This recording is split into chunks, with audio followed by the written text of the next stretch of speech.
Hola, estamos con Liliana Portugal.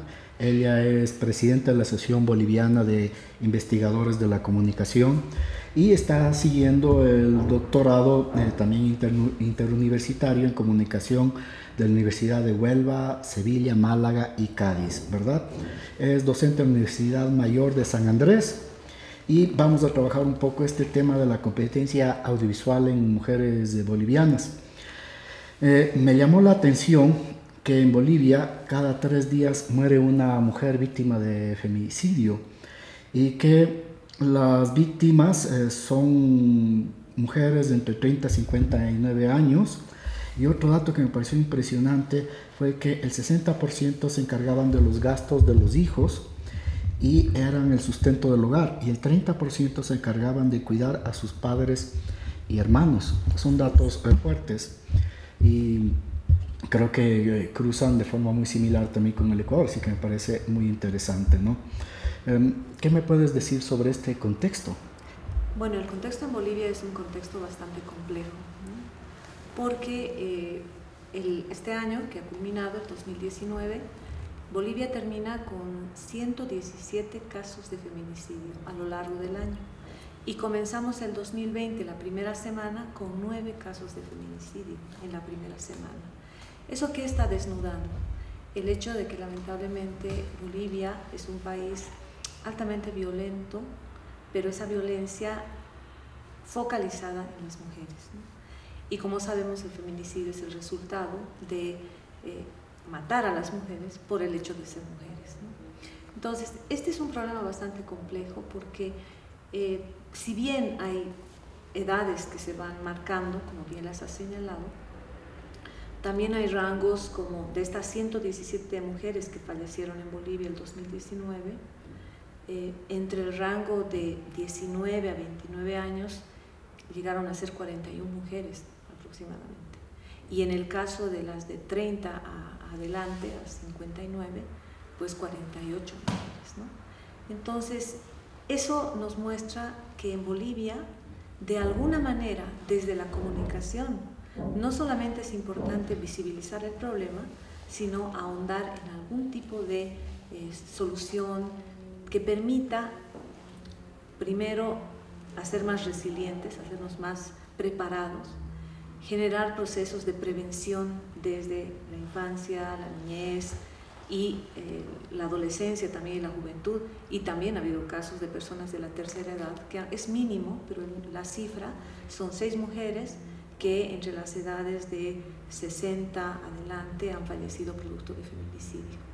Entonces, es indudable que la comunicación y quienes estamos en el lado no solo académico, sino el ejercicio profesional, tengamos que llevar adelante estudios desde la academia que muestren la problemática, contextualicen la misma, porque en este momento, según datos de la CEPAL, tanto Bolivia como Paraguay tienen los datos más altos en cuanto a feminicidio, ¿no? Entonces, estamos hablando de 2 por 100.000 mujeres, ¿no? Entonces, realmente es un dato que nos ha motivado en la investigación a considerar cuál es esta relación de la violencia y cómo los medios, sobre todo desde el lado del medio audiovisual, la televisión, trabajan o vinculan esta problemática, y si las personas que están del otro lado, las que están recibiendo los mensajes, tienen desarrolladas competencias que les permitan no solo identificar violencia, que lamentablemente también las primeras aproximaciones del estudio muestran que esta violencia está naturalizada en los medios de comunicación, ¿no? Entonces, por eso es la motivación de llevar adelante una investigación que permita establecer esa relación y preguntarnos qué hacemos los comunicadores, qué hacen los medios de comunicación para contribuir o para minimizar el impacto, ¿no?, de esta gran problemática que es el feminicidio, ¿no? Si tienes una violencia naturalizada en los medios, ¿no?, podemos suponer que las audiencias también tienen naturalizada la misma situación. ¿Cómo puedes pensar las competencias? Sí, ya, me imagino, digo, tengo un supuesto que puede estar equivocado, de que las competencias van a responder a esta relación. Entonces, ¿cómo ¿Cómo incidir en esto? Bien, hay que partir de cómo estamos entendiendo competencia, ¿no? Y la competencia tiene que ver principalmente con 3 elementos centrales, ¿no? Los conocimientos, o sea, el saber de una persona respecto a algo, el saber hacer, que tiene que ver con las destrezas y habilidades, y el ser, que viene a ser todo este ámbito de las actitudes, ¿no? Entonces, cuando empezamos a analizar las competencias, observamos que en Bolivia la información que circula habla de datos de muerte, cifras, pero en medio de eso está permeado por un lenguaje sexista, por un lenguaje donde se parte de una mirada patriarcal, una mirada donde la mujer es realmente vista, no reconocida en, por ejemplo, algo que está apareciendo en el estudio y que se llama economía del cuidado, que por los datos que justamente al inicio compartías, estamos hablando de 117 mujeres que mueren y el 60% de ellas estaban encargadas del cuidado de sus hijos. Y el otro 30 más o menos, 30 y un poco más, estaban encargadas de sus padres. ¿Qué quiere decir eso? Que hay un tema de cuidado de la mujer, del otro, que monetariamente no está reconocido y que nos llama a una futura investigación que tiene que ver con la economía del cuidado también, que está totalmente invisibilizada. Entonces, las competencias nos han permitido a nosotros aproximarnos y entender estas dimensiones que manejan las competencias a la luz de Jean Ferrés, ¿no?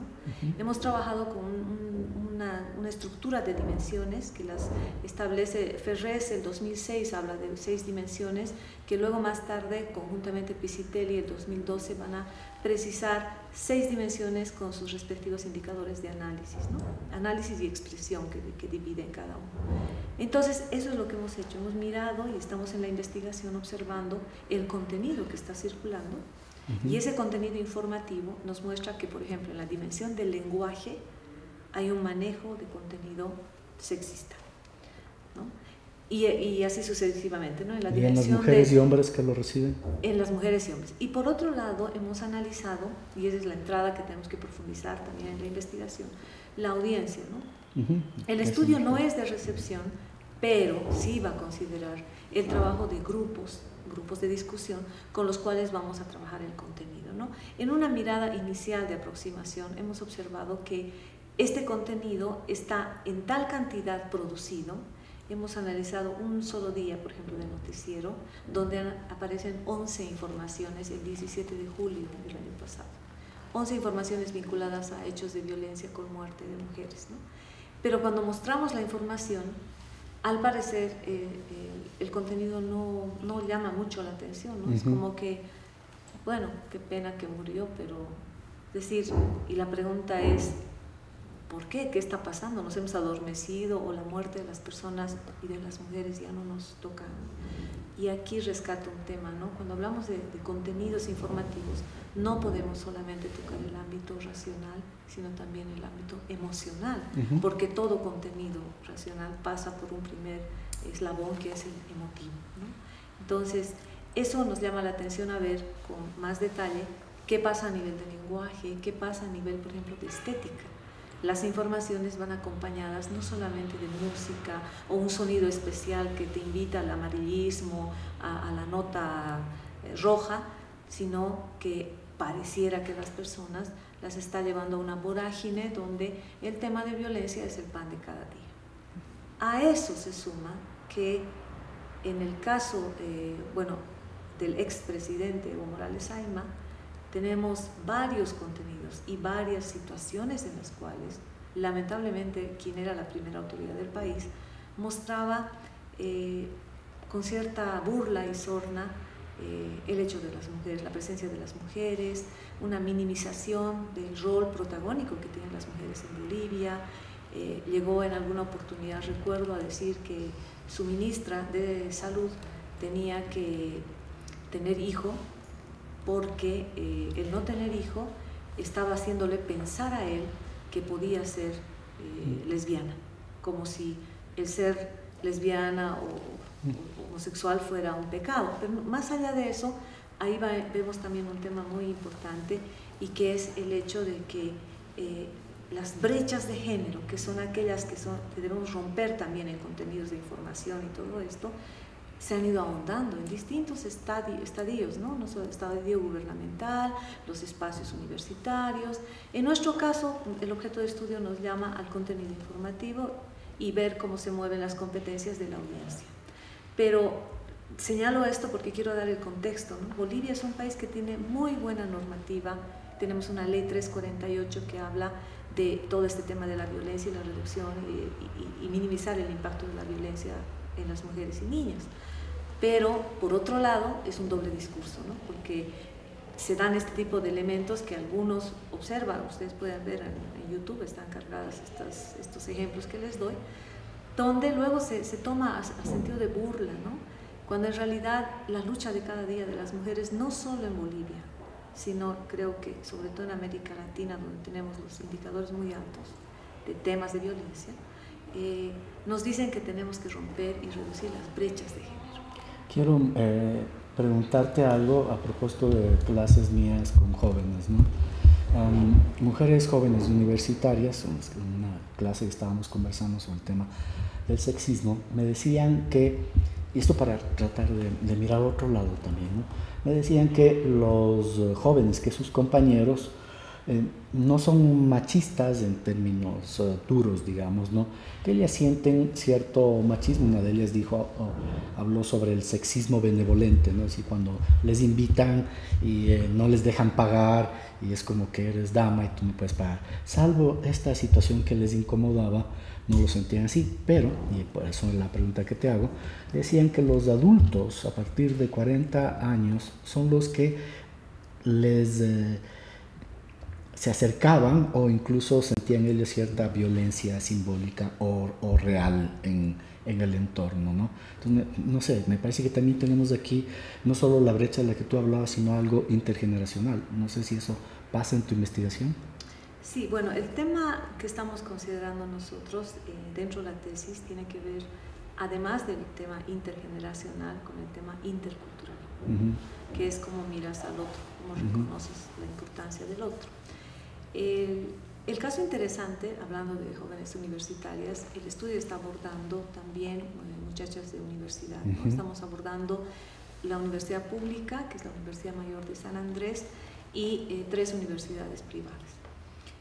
Si observamos los datos de violencia ejercida sobre mujeres en 2019, 41 mujeres de estas 117 mujeres han sido, sus rangos de edad estaban entre 19 y 29 años, que es un rango de edad más o menos pregrado, ¿no? Pregrado y será posgrado. ¿Qué nos está diciendo? Que estas mujeres son un grupo importante que siente la violencia de género, en su caso lamentablemente traducida en feminicidio, ¿no? Entonces, en este ejemplo que tú me das, ¿qué está mostrando? Que lamentablemente hay que trabajar mucho las masculinidades, ¿no? No es un tema de la tesis, pero salta en el estudio de lo que estamos recolectando, la importancia de trabajar estas temáticas, no solo feminidades, sino masculinidades, porque en realidad el hecho de que el hombre pague la cuenta, etcétera, al final el tema de fondo es que las mujeres no estamos pidiendo tener los mismos derechos de los hombres, sino queremos tener los derechos que tenemos como ser humano que somos, igual que los hombres. Entonces, hablar también de género nos ha abierto la puerta interesante, que creo que es otra tesis también, que tiene que ver con los derechos de los hombres también. En Bolivia, producto del ejercicio también machista y también muy sesgado de la realidad, invisibiliza al ejercicio de violencia que se hace a hombres, ¿no es cierto? Entonces, en el análisis de género es un poco más complejo esto, se puede abordar brechas, las brechas de género, pero también hay que abordar estudios que nos permitan ver, por ejemplo, oportunidades de hombres y mujeres, ¿no? Seguramente va a saltar, por lo menos en Bolivia ha saltado en varias investigaciones, que las oportunidades para las mujeres siempre son menores que las de hombres, por los factores machistas patriarcales. El otro elemento interesantísimo que sale para investigación y podría ser considerado también por tus estudiantes, tiene que ver con lo que llamamos poder y voz, toma de decisión. ¿Cómo se mueve el panorama y el espectro de decisión en los países de América Latina y en Bolivia? En este momento es interesante el estudio. Tenemos una presidenta transitoria, Yanine Áñez, tenemos una primera presidenta de la Asamblea Legislativa, que es mujer, tenemos una presidenta del Tribunal Supremo Electoral, que es del Tribunal de Justicia, perdón, que es mujer. O sea, los espacios de toma de decisión están siendo cada vez más ocupados por mujeres, pero hay que analizar también, y eso se ha dado en Bolivia, de que si bien había mujeres en espacios de decisión, lamentablemente la toma de decisión real no era dada por una mujer, sino era dada por un hombre, aunque el hombre sea el que está después de la mujer en el cargo. Y finalmente el otro elemento creo que tiene que ver con recursos, el acceso a recursos de todo tipo, tierra, agua, recursos que tienen que ver con espacios, por ejemplo, financieros. ¿Quiénes acceden a los recursos? En Bolivia hay estudios interesantes sobre propiedad de la tierra, por ejemplo, donde quien accede al recurso es el hombre, aunque la mujer trabaje. Si la mujer es viuda, va a las reuniones, participa en los espacios, pero el momento de la toma de decisión es del hombre, y el acceso al recurso, los papeles de la tierra, pertenece al hombre. Entonces, hay elementos que hay que trabajar mucho. Bolivia ha desarrollado, yo valoro muchísimo el tema normativo, pero falta mucho por andar, ¿no? Falta mucho por andar, falta mucho por visibilizar, investigar. Y aquí yo creo que los estudios también en Ecuador no deben distar del tema de violencia, ¿no es cierto? Entonces, estudios de corte comparativo que manejen violencia, toma de decisión, brechas, etcétera, Bolivia y Ecuador serían espacios interesantes que pueden abrir nuevos escenarios también de discusión y de análisis conjunto. Gracias, Liliana. Me parece que es muy importante el rol de la academia en términos de estos nuevos procesos sociales, ¿verdad? Así que con esto nos quedamos.